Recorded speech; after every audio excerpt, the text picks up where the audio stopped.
আসসালামু আলাইকুম প্রিয় শিক্ষার্থী বন্ধুরা, জাতীয় বিশ্ববিদ্যালয় degree third year English suggestion 2024 examination 2022 শিক্ষাবর্ষ 19-20 প্লাস ইমপ্রুভমেন্ট।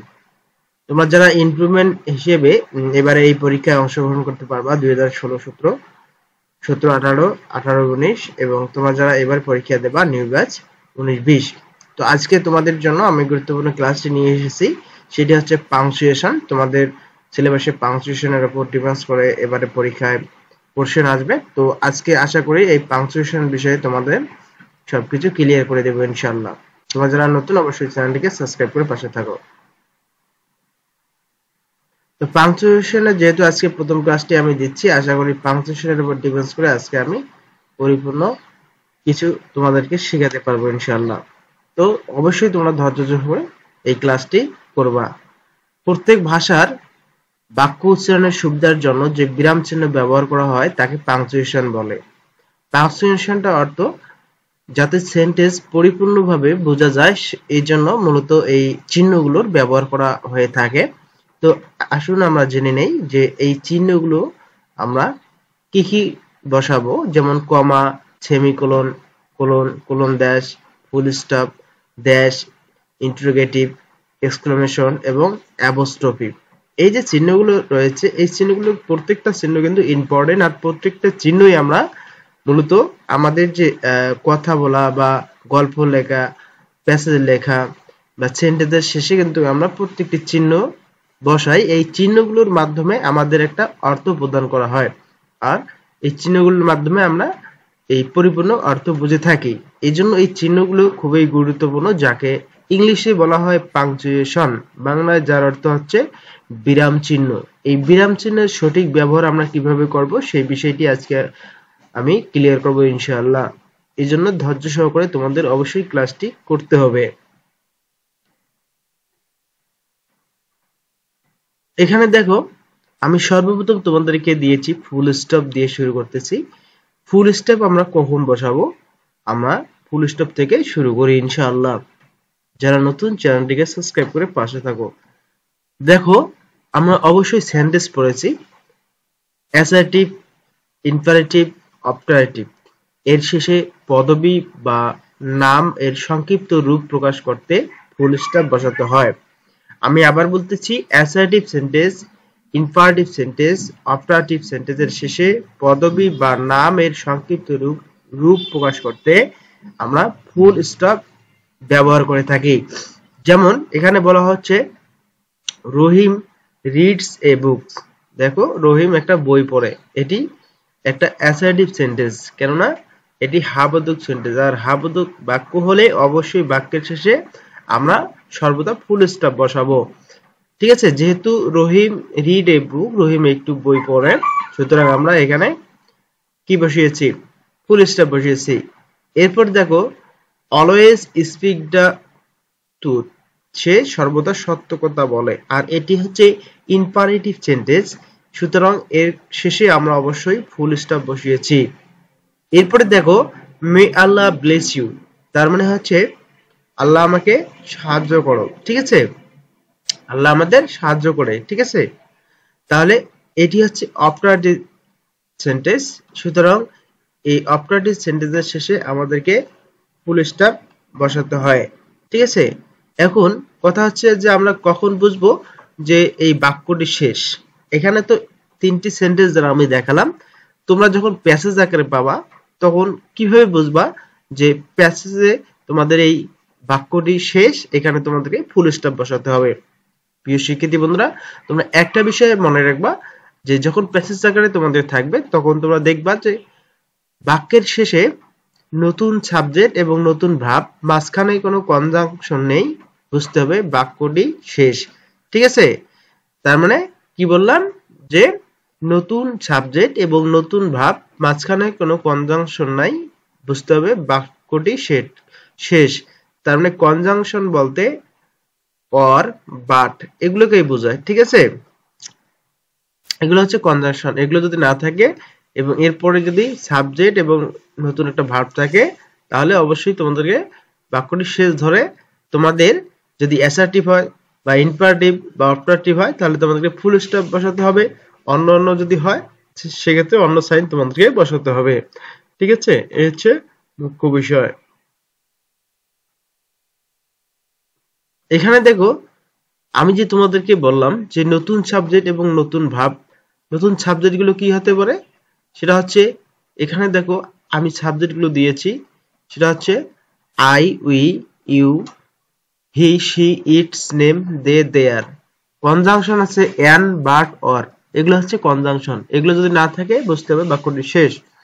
ঠিক আছে, এরপরে আসি আমরা ইন্ট্রোগেশন বা ইন্ট্রোগেটিভ সাইনে। ঠিক আছে, তো ইন্ট্রোগেটিভ চিহ্ন আমরা কখন বসাবো সেই বিষয়টা এখন তোমরা একটু বোঝার চেষ্টা করো। ইন্ট্রোগেশন সেন্টেন্সের শেষে ইন্ট্রোগেটিভ চিহ্ন বসাতে হয়।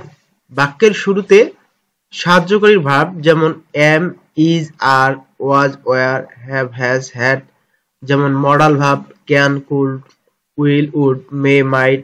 ডাব্লিউএস কোশ্চেন যেমন হোয়াট, হোয়ার, হোয়েন, হাউ।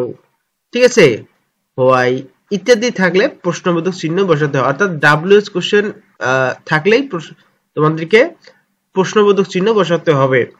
আবার যদি মডাল অক্সিলিয়ারি ভার্ব যদি সামনে থাকে তাহলে তোমাদেরকে কি ডাব্লিউএস কোশ্চেন বসাতে হবে। আবার যদি তোমাদেরকে যদি সরাসরি সাহায্যকারী ভার্ব থাকে যেমন am, is, are, was, are, have, has, had, ঠিক আছে, এগুলো যদি প্রথমে থাকে, মানে এগুলো যদি সাবজেক্টের ভূমিকায় থাকে, সেক্ষেত্রে তোমাদেরকে কিন্তু কি বাক্যের শেষে অবশ্যই প্রশ্নবোধক চিহ্ন বসাতে হবে। ঠিক আছে, বিশেষ করে পাংচুয়েশন যখন করবা এই বিষয়টা মনে রাখবা। ঠিক আছে, সব ক্ষেত্রেই কিন্তু তোমাদের এটা বসবে। ঠিক আছে, তা আমি এখানে এক্সাম্পল দিয়েছি, have you done the work. দেখো আমি সর্বপ্রথম এখানে কি পেয়েছি, হ্যাভ পেয়েছি, আর হ্যাভটা হচ্ছে ভার্ব। যে হ্যাভ যেহেতু ভার্ব, সুতরাং আমাদেরকে এই বাক্যের শেষে কি বসাতে হবে, প্রশ্নবোধক চিহ্ন বসাতে হবে। কেন, এটি হচ্ছে ইন্টারোগেশন মার্ক। ঠিক আছে, মানে তার মানে প্রশ্ন করতেছে আমাকে। এরপরে এখানে আমরা পেয়েছি what are you doing, what are you doing. দেখো আমি বলেছি যদি সেন্টেন্সের শুরুতে ডাব্লিউএস কোশ্চেন থাকে, আর আমরা এখানে ডাব্লিউএস কোশ্চেন হিসাবে পেয়েছি হোয়াট, হোয়াটটা একটা ডাব্লিউএস কোশ্চেন, সুতরাং আমরা এখানে বসাবো কি প্রশ্নবোধক চিহ্ন। কি বসাবো, প্রশ্নবোধক চিহ্ন, ইন্টারোগেটিভ সাইন। ঠিক আছে, এভাবে তোমাদেরকে আসলে বুঝে বুঝে অ্যান্সার করতে হবে। আচ্ছা, এরপরে দেখি কি আছে, এরপরে আছে দেখো কমা। এই যে কমার ব্যবহার আমরা কখন করব সেই বিষয়টি আমি এখন ক্লিয়ার করতেছি। দেখো, পরস্পর দুটি স্থানের নাম যুগল শব্দ জোড়া জোড়া কাউকে সম্বোধন করলে সবচেয়ে কম সময়ে থামার জন্য প্রারম্ভিক শব্দ, তারিখ ও সাল পৃথক করা, ট্যাগ কোশ্চেন ইত্যাদির পরে কমা বসাতে হয়। পরস্পর দুটি স্থানের নাম যুগল শব্দ, জোড়া শব্দ বা জোড়া জোড়া কাউকে সম্বোধন করতে সবচেয়ে কম সময়ে থামার জন্য প্রারম্ভিক শব্দ, তারিখ ও সাল পৃথক করা, ট্যাগ কোশ্চেন ইত্যাদির পরে কমা বসাতে হয়। যেমন আমি এখানে দিয়েছি 1 নম্বরে কাশেম, করিম, জামাল। দেখো মুন্না, সাদিয়া, এখানে 5টি নাম রয়েছে। তো এখানে দেখতে হবে প্রথমে যে নামগুলো রয়েছে মাঝখানে কোনো কনজাংশন নেই। এই যে কনজাংশন বলতে এন রয়েছে, এখানে কিন্তু বসবে না। ঠিক আছে, কাশেমের শেষে কমা বসিয়েছি, করিমের শেষে কমা বসিয়েছি, জামালের শেষে কমা বসিয়েছি। এই যে মুন্না এন, এখানে যদি এন না থাকে তাহলে কিন্তু কমা বসতো। ঠিক আছে, তাহলে Munna and Sadia are my dear student. ঠিক আছে, তো মনে রাখতে হবে কনজাংশন যদি না থাকে সেক্ষেত্রে তোমাদেরকে কমা বসাতে হবে। যেমন Kashim, Karim, Jamal, Munna and Sadia are my dear student. এই বাক্যটি প্রথমে আমরা কি বসিয়েছি, কমা বসিয়েছি। ঠিক আছে, কেন, এখানে জোড়া জোড়া নাম রয়েছে বা কাউকে সম্বোধন করতেছে। ঠিক আছে, আর দ্বিতীয় কথা হচ্ছে এই যে ফুল স্টপ আমরা কেন বসালাম, এখানে ফুল স্টপ বসার কারণ হচ্ছে এই বাক্যটি হচ্ছে অ্যাসার্টিভ, আর অ্যাসার্টিভ হলে অবশ্যই আমরা এই বাক্যের শেষে কমা বসাবো, বুঝতে হবে। ঠিক আছে, এই জন্য সেন্টেন্স যে 5 প্রকার সেন্টেন্স, এই 5 প্রকার সেন্টেন্স তোমাদেরকে পড়লে আরো তোমরা বিষয়টা ক্লিয়ার হয়ে যাবা। ঠিক আছে, আচ্ছা 2 নম্বরে আসি, all men high and low. Rich and poor, দেখো অল ম্যান, ঠিক আছে, হাই অ্যান্ড লো, তারপরে রিচ অ্যান্ড পুর অ্যাটেন্ড দ্য মিটিং, ঠিক আছে। এই যে এরকম হলে অবশ্যই তোমাদেরকে কমা বসাতে হবে, ঠিক আছে। এরপর দেখো মিস্টার, মানুষের পদবি, যেমন পদবি না, এটা হচ্ছে এটা নামকরণ, যেমন অনেকের নাম থাকে মোহাম্মদ, ডক্টর, ঠিক আছে, এখানে আছে মিস্টার, ঠিক আছে, এই জন্য কমা বসে, যেমন mister Kamal, comma, the principal of Dhaka College, comma, is an honest man, comma, ঠিক আছে। কাউকে সম্বোধন করলে কমা বসাতে হয়। 4 নম্বরে দেখো দেন, দেনের পরে অবশ্যই কমা, দেয়ারফরের পরে কমা, হাউভারের পরে কমা, দোসের পরে কমা, ইনডেটের পরে কমা বসে, নেভারলেসের পরে কমা বসে, ডিসাইডের পরে কমা বসে, মোরওভার ইত্যাদি অ্যাডভার্ব কোনো বাক্যে থাকলে পূর্বে ও পরে কমা বসাতে হয়। আরেকটা কথা হচ্ছে ইয়েস এবং নো শব্দ দুটির পরে অবশ্যই তোমাদেরকে কমা বসাতে হবে। দেন, দেয়ারফর, হাউএভার, দোস, ইনডেট, নেভারলেস, বিসাইড, মোরওভার ইত্যাদি অ্যাডভার্ব কোনো বাক্যের মধ্যে থাকলে পরে এবং পূর্বে কমা বসাতে হয়। আরেকটা মাথায় রাখবা, সেটা হচ্ছে ইয়েস এবং নো এই শব্দ দুটির পরে অবশ্যই তোমরা কমা বসাবা। যেমন আমি তোমাদেরকে এখানে এক্সাম্পল দিয়েছি, দেখো I therefore pray and hope that you will be grant my prayer, এখানে দেওয়া আছে, এটা তোমরা ম্যাক্সিমাম সময় জানো, মানে অ্যাপ্লিকেশন লেখার ক্ষেত্রে দেখো আই এর কমা, therefore এর কমা, ঠিক আছে, for pray and hope that you would grant my prayer, ঠিক আছে। এই যে ইয়েস এখানে আছে, yes I have done it, yes এর পরে কমা, আই হ্যাভ ডান ইট, কমা, নোর পরে কমা, হি ইজ নট রেসপন্সিবল, ঠিক আছে, ফুল স্টপ। কেন ফুল স্টপ? এটি হচ্ছে কি অ্যাসার্টিভ সেন্টেন্স, রাইট, তার মধ্যে হাবোধক। এরপরে আসি দ্য এক্সক্লেমেশন সাইনে। এখানে বলা হচ্ছে যে এক্সক্লেমেটরি সেন্টেন্সের শেষে ইন্টারজেকশনের শেষে নট অফ এক্সক্লেমেশন চিহ্ন বসে।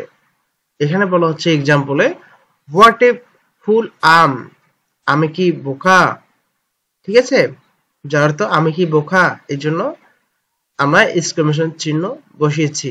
এরপরে দেখো এলাস, আম আনডান, তার মানে বলতেছে হাই আমি পূর্ব অবস্থায় আছি, ঠিক আছে, এই জন্য আমরা এখানে কি এক্সক্লেমেটরি সেন্টেন্স বা এখানে এই চিহ্নটা বসিয়েছি, ঠিক আছে, মনে রাখতে হবে তোমাদেরকে।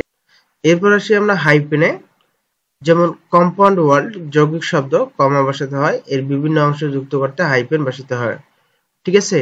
যেমন এখানে আমি এক্সাম্পল দিয়েছি, এই দুইটাই মূলত তোমাদের এসে থাকে পরীক্ষায়, father dash in law, mother dash in law, dash in বলতে এখানে আমরা হাইপেন বসিয়েছি, ঠিক আছে, এই দুইটা হচ্ছে hyphen, father in law, mother in law, এটাই তোমাদের পরীক্ষা আসতে পারে, ঠিক আছে। এরপরে আসি আমরা ক্যাপিটাল লেটারে। ক্যাপিটাল লেটার হচ্ছে প্রত্যেক বছর, মাস, দিন, তারিখ, বিখ্যাত বা ঐতিহাসিক ঘটনার শেষে আমরা অবশ্যই ক্যাপিটাল লেটার বসাবো, ঠিক আছে।